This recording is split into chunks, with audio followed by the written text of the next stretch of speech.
Are you still on the fence as to whether to start an active career search? If you've been passively searching the job boards and applying for things that you can do in your sleep, I am talking to you today. And I've got some information that you're going to want to hear.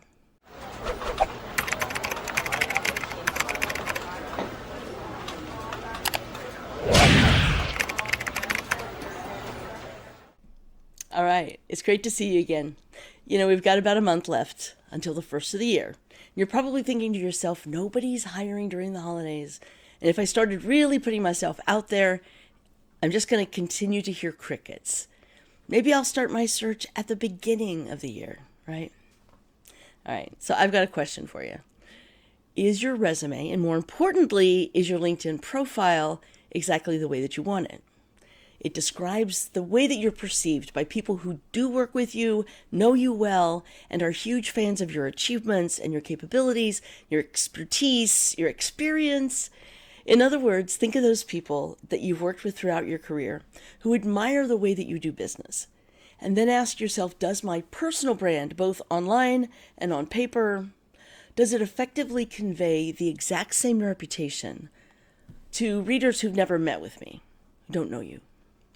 So you may be proud of how your LinkedIn looks, like really proud. And you love the way that your resume positions you as a top performer and someone who's absolutely world class.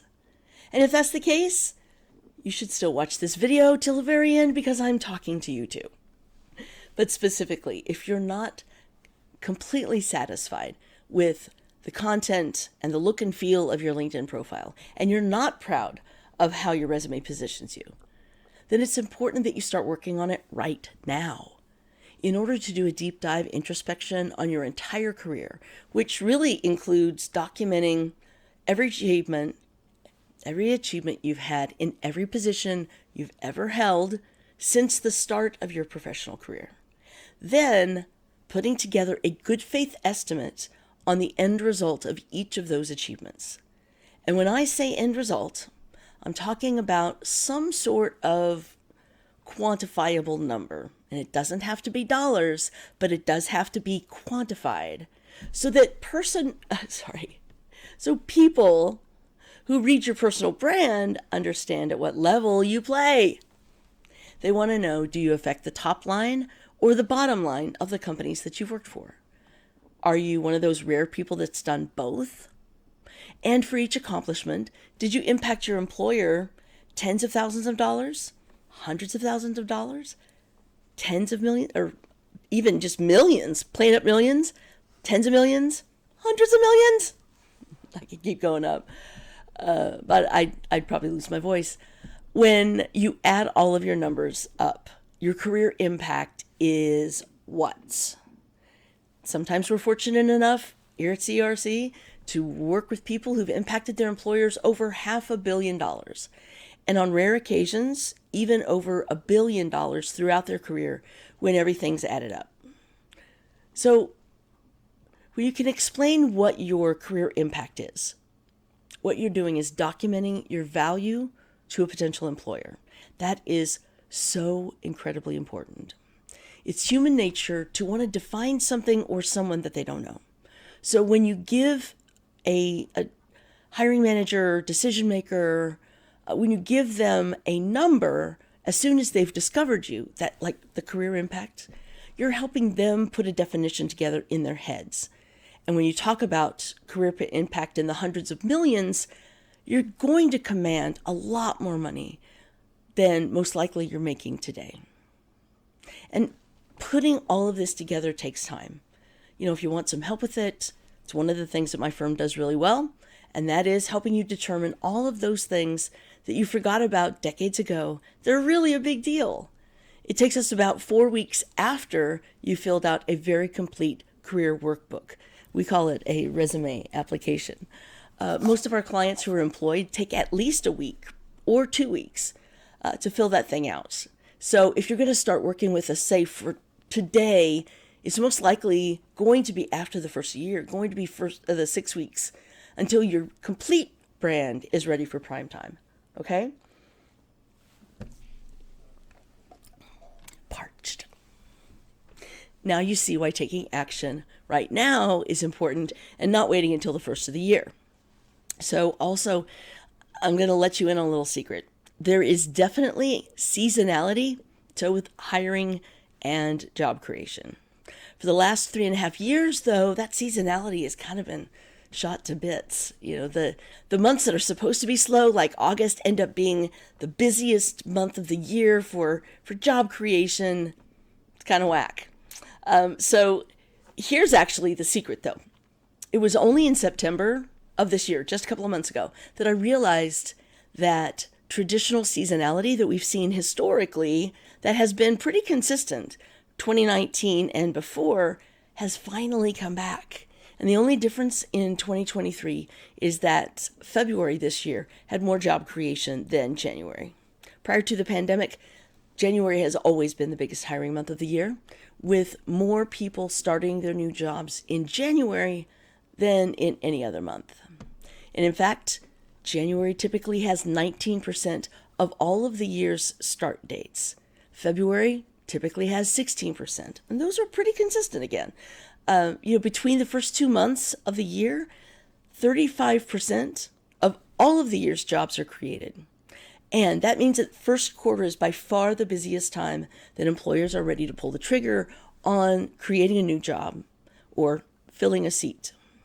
And guess what? Those job seekers, those people that start their new jobs in January and February, that 35%, they started talking to their employers in November and December. Okay. So now I'm talking to you guys who already have your personal brand together. You love the way your LinkedIn looks. You're not ashamed of your resume. You still got to get on the ball. And you got to start actively talking to employers, recruiters, and private equity firms. Searching for a 6-figure job is definitely a marathon and not a sprint. However, it is important that if there's a reason to leave your current employer, whether that's a dysfunctional environment, bad boss is the number one reason why people leave, or you're worried about losing your job and you want to be prepared, or you could be making a lot more money, which if you were working for a place over 3 to 5 years, I can almost guarantee you're not making what the market is paying for your experience and just basically who you are, right? The level that you're at.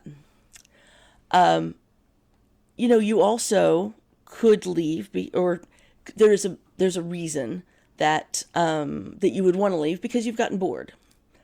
You're at the point where you're bored and nothing challenges you anymore. So those are all legit reasons to start looking. Now, when you do, though, don't just dip your toes in the water. Jump in the deep end before the first of the year. Rarely does someone get a job offer within a few weeks of their first conversation with an employer. In fact, large companies with over 10,000 people, and yes, I understand if you're working for one of the large companies that are 180,000 people, 10,000 people seems small, but they're considered large. Over 10,000 people, those large companies can take 8 to 12 weeks to get a decision once they're in a hiring process and then get a start date. And at this moment, though, those big companies, hiring freezes, layoffs, I'm not seeing a lot of job creation there. The sweet spot in hiring for people making multiple 6 figures right now is the mid-tier market. Companies making anywhere from 100 million to $1 billion, maybe $1.5 billion in annual revenue. And a large majority of these companies that are growing have been growing and creating jobs. They've been private and they're backed by private equity. So when I'm working with our clients, I always recommend that they talk to companies that have been growing for the last 5 to 8 years. And hopefully most of those 5 to 8 years of growth are double-digit growth, hopefully. And so I'm talking about pre-IPO private with significant backing from private equity. Parched again. I'll share something else with you too. I'm not seeing a lot of quality positions that have been received through conversations with recruiters for the last 12 to 18 months. I'm not sure why, but recruiters seem to be getting fewer requisitions this year.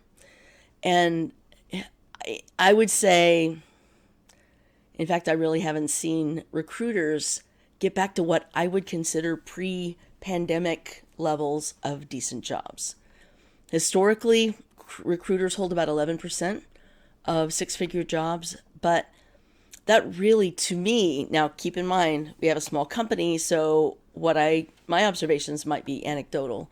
But what I'm seeing is that those 11% of six-figure jobs that recruiters have always held are coming from private equity right now. I have our clients reach out to operating partners and managing partners of private equity firms. And that is if they're qualified. So private equity is pretty much a closed ecosystem. And they're pretty persnickety.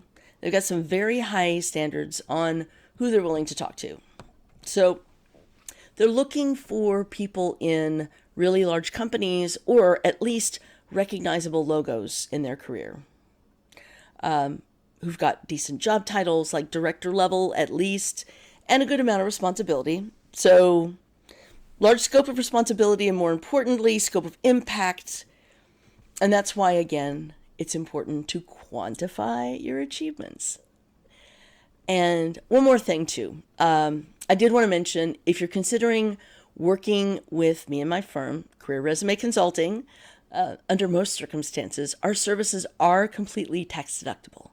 Every year I find at least 2 or 3 reputable sources online, and every year they continue to confirm that employment services, I think they call them employment agencies, which technically I am one, we are one, and resume creation services are tax deductible under miscellaneous expenses. I just found I found 2 sources really published as recently as last month. One of them was H&R Block, and one of them was another financial article, I guess, that was a month old.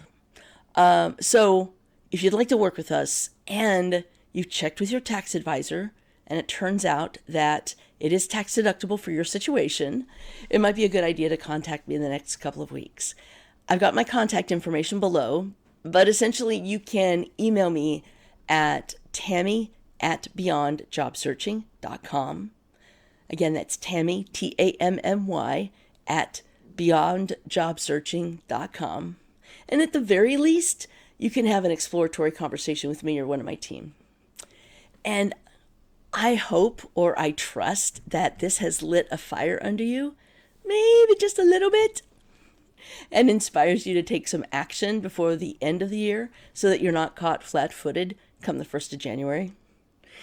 And I guess I should mention, if you're worried about the economy, understand that when you position yourself as a standalone investment, and you do that by having a lot of quantifiable achievements to show that you pay for yourself very quickly and that you contribute to the top line or the bottom line of your employers very quickly, a company will actually be more inclined to hire you in a bad market, even if they're not posting open positions online, even if they have a hiring freeze, because a bad economy is actually a great circumstance for someone with a personal ROI that pays multiple times over in the first year. So I hope to talk to you soon if you'd like some help. I'm Tammy Kabell, again with Career Resume Consulting, and thanks for watching.